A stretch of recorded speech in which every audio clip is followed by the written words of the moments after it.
Hello guys, मैंने कहा था कि एपिसोड 2 पार्ट्स में बनेगा, लेकिन उससे ज़्यादा भी बन सकते हैं। ठीक है, तो ज़्यादा बुरा मत मानो। तो अभी स्टार्ट करते हैं। तो देखते हैं कि मैरिनेट उसे वो वीडियोस देख के बहुत ज़्यादा शौक हो चुकी है और तुरंत ही स्कूल जाती है। स्कूल जाके वो डस्टबिन के पीछे छुप के एडन को देख रही होती है और एडन के दोस्त उसे स्पॉट कर रहे होते हैं, वहाँ पे बैठे हुए तो बात कर रहे होते हैं उसके साथ। मैरिनेट ये देख के थोड़ा रिलीफ फील करती है कि शुक्र है लाइला उसके आसपास नहीं है।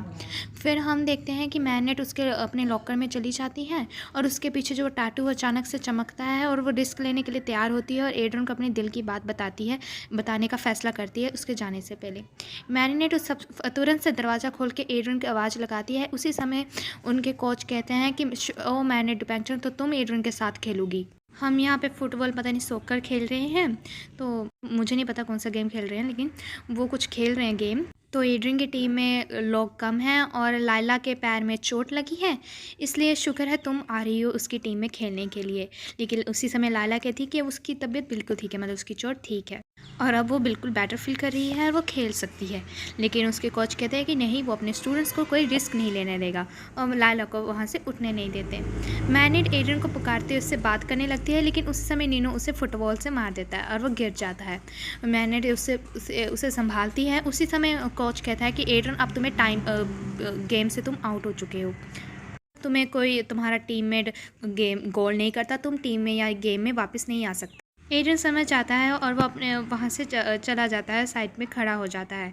मैरिनेट ये देख के बहुत उदास हो जाती है। आलिया ये देख के समझ आती है कि मैरिनेट एड्रिन से कुछ कहना चाहती है, तो वो मैरिनेट को भी बॉल मार देती है। लाइला तो कमाल की है, आलिया। मैरिनेट भी वहाँ एड्रिन के पास चली जाती है क्योंकि वो भी गेम से आउट हो चुकी है और वो एड्रिन को ये बताती है कि वो हैरान है कि वो महीनों के लिए जा रहा है और अपने दिल की कोई बात तुमसे कहना चाहती है। इतने में एड्रिन के पीछे वो चमकने लगता है और वो कहता है कि वो नहीं जाना चाहता, पेरिस छोड़ के नहीं जाना चाहता। वो बस एक बेटा बनना चाहता है और जब भी अपने डैड का वक्त मांगता है वो उल्टा उसे कहीं और भेज देते हैं शूटिंग के लिए, फ़ोटोशूट के लिए। वो मॉडल नहीं बनना चाहता और ऊपर से उसे फिल्म लाइला के साथ बनानी, जो कि बर्दाश्त के बाहर है क्योंकि वो हमेशा झूठ बोलती है और उसे लाइला के साथ कोई शूटिंग नहीं करनी और अपने दोस्तों से दूर भी नहीं जाना और उसे मॉडलिंग में कोई इंटरेस्ट नहीं है। वो मॉडलिंग छोड़ना चाहता है पर उसके डैड उसे करने नहीं दे रहे। मैरिनेट कहती है कि तुम्हें अपने डैड से बात करनी चाहिए, वो ज़रूर समझेंगे और मैं उसे समझती हूँ। तो इतने में एडन कहता है कि उन्होंने उससे बात करने की कोशिश की थी पर वो समझने के लिए तैयार ही नहीं। तो मैरिनेट कहती है तुम्हें चिंता करने की ज़रूरत नहीं है, मैं तुम्हारे साथ हमेशा रहूँगी।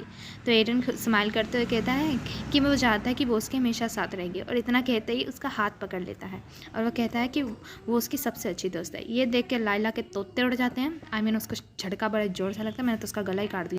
इधर एडन मैरिनेट का हाथ छोड़ते हुए कहता है कि वो जानता है उसके डैड उसे कभी नहीं समझेंगे। मैरिनेट अपने जैसे ही दिल की बात कहने लगती है तभी लाइला मैरिनेट को धक्का देते हुए बाकियों से कहती है कि एडन जाने वाला है, तो जाने से पहले हम क्या ऐसा अच्छा रहेगा कि वो बाकी दोस्तों से एक बार मिल ले। इस समय तक हम अपने दोस्तों से दूर रहना एडन के लिए भी बहुत मुश्किल होगा। हम चाहते हैं कि मैं चाहती हूँ कि सभी एडन से एक बार मिले। इतना कहते ही सभी टीम गेम छोड़ के एडन के घेर लेते हैं और वो पूछते हैं कि उसे अपनी जर्नी के लिए गुड लक कहते हैं। कोच तो एडन को ऊपर ही उठा लेता है और वो कहेगा वो उसका बहुत अच्छा स्टूडेंट है और वो उसे बहुत मिस करेंगे और वो बहुत दिल का भी बहुत अच्छा है। तभी कार लेने के लिए आती है और लाइला और एडन सबको बाय करते हैं, लेकिन एडन थोड़ा उदास दिखता है जो मैरिनेट समझ जाती है। मैरिनेट बीच से निकल के एडन के पास जाती है, लेकिन लाइला क्लोई को इशारा करती है और क्लोई मैरिनेट को धक्का मार के एडन के गले लग जाती है और वह कहती है कि एडन के तुम वहाँ पे अच्छे से लेना। आलिया फिर मैरिनेट को संभालती है। फिर बाद में मैरिनेट सबको बताती है कि उसे एडन को पेरिस नहीं छोड़ने देना है, एडन को यहीं पे रोकना होगा। एडन को पेरिस छोड़ने से पहले मेरा प्लान सुनो। वो सबको अपना प्लान बता रही होती है कि नीनो यहाँ पे खड़ा होगा, वहाँ पे बड़ा होता, रोज़ यहाँ पे होगी, आलिया वहाँ पे होगी। तभी नीनो मैरिनेट की बात काटते हुए कहता है कि तुम कहना क्या चाहती हो, एडन कभी भी अपने घर से बाहर नहीं गया और वो क्या अब दुनिया ट्रैवल करने का उसको मौका मिला तो वो ये मौका उससे कभी नहीं मिलेगा। वो अपने करियर के लिए जा रहा है, इस तरह से रोकना बिल्कुल सही बात नहीं है और मैं तुम्हारा इस प्लान में बिल्कुल साथ नहीं दूंगा। मॉडल बनना चाहता है। मैरिनेट बात काटते हुए कहते हैं कि एडन मॉडल नहीं बनना चाहता, उसने मुझे बताया। तो केम मुझसे कहता है कि कौन मॉडल नहीं बनना चाहता मैरिनेट, हम तुम्हारी बात पे क्यों भरोसा करें। और फिर नीनो कहता है कि वो मेरा बेस्ट फ्रेंड है, अगर उसे मॉडल नहीं बनना होता तो वो मुझे ज़रूर बताता। मैनेट कहती है कि एडन ने उसे बताया कि वो मॉडल नहीं बनना चाहता, उसे रोकना होगा, वो नहीं चाहता। तो आलिया उसकी बात काटते हुए कहती है कि वो भले उसकी बेस्ट फ्रेंड है पर ऐसे काम में उसकी कभी भी मदद नहीं करेगी और वो उससे ऐसा करने से रोकना चाहती है, ये गलत है। तुम एडन की लाइफ और करियर के साथ इस तरह नहीं खेल सकती। एडन को पूरी दुनिया ट्रैवल करने का मौका मिला है और तुम सिर्फ लाइला से जेलस हो, इसलिए तुम ऐसा कर रही हो।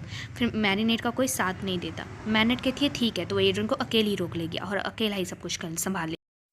अगले सीन में एडन जैसे ही अपने घर पहुंचता है वो देखता है कि उसके सामने उसका भाई फिलिक्स बैठा हुआ है। वो पूछता है कि वो अंदर आया कैसे और किसी को पता है वो यहाँ पे है। तो फिलिक्स कहता है किसी को नहीं पता मैं यहाँ पे हूँ। और वो कहता है और वो ना एडन की नकल करने लगता है, एडन के जैसे बाल बना के कि मैं मॉडल नहीं बनना चाहता, क्यों कोई मेरी बात नहीं सुनता।